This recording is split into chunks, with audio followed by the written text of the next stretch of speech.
국민의힘 당 대표를 뽑는 전당대회가 열흘 앞으로 다가왔습니다.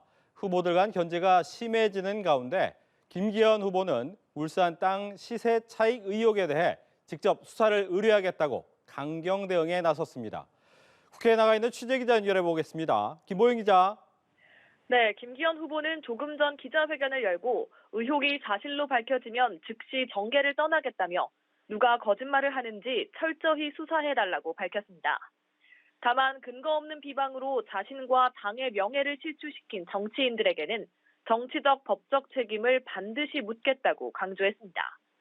김 후보는 최근 여론조사 결과 판세가 1강 3중 구도로 재편되어 가는 만큼 의혹 제기에 강경 대응해 대세를 굳히려는 것으로 보입니다.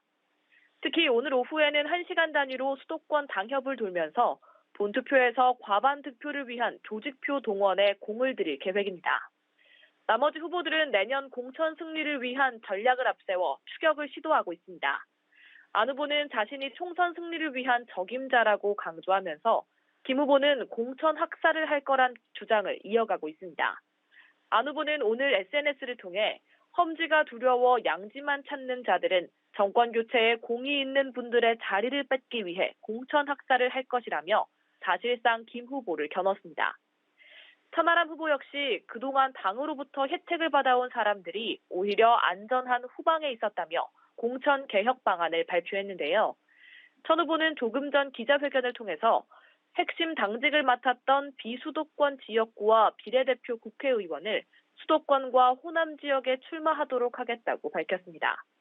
황교안 후보는 김 후보의 울산 땅 인근의 땅이 평당 약 44만 원에 여러 개로 쪼개져서 매도될 정도였다며 해당 땅이 쓸모없다던 김 후보의 주장은 거짓말이라고 공세를 이어갔습니다.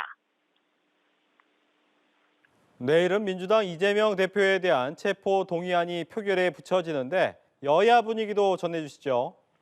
네, 그렇습니다. 국회는 내일 본회의를 열고 민주당 이재명 대표에 대한 체포 동의안을 표결합니다. 민주당이 과반 의석을 차지하고 있는 만큼 체포 동의안이 본회의를 통과할 가능성은 희박한 상태인데요. 국민의힘은 민주당 의원들을 향해서 역사는 누가 불의에 눈 감았는지 기록할 것이라며 찬성 표결을 압박하고 있습니다. 국민의힘 장동혁 원내대변인은 민주당 손으로 민주당을 역사 속에 묻어버리는 엄청난 과오를 범하지는 말라고 강조했습니다.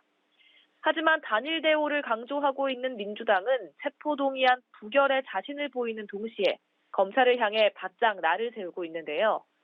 민주당 김성환 정책위 의장은 대장동 사건 핵심에 검사 집단 50억 클럽이 있는데도 이재명 대표의 죄가 있는 것처럼 뒤집어 씌웠다며 삼류소설보다 못한 조작을 중단하라고 비판했습니다. 특히 법무부 인사검증단이 신임 국가수사본부장으로 임명됐던 정순신 변호사 아들의 학교폭력 문제를 걸러내지 못한 점도 질타했는데요.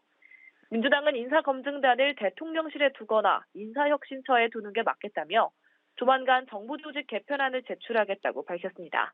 지금까지 국회에서 전해드렸습니다.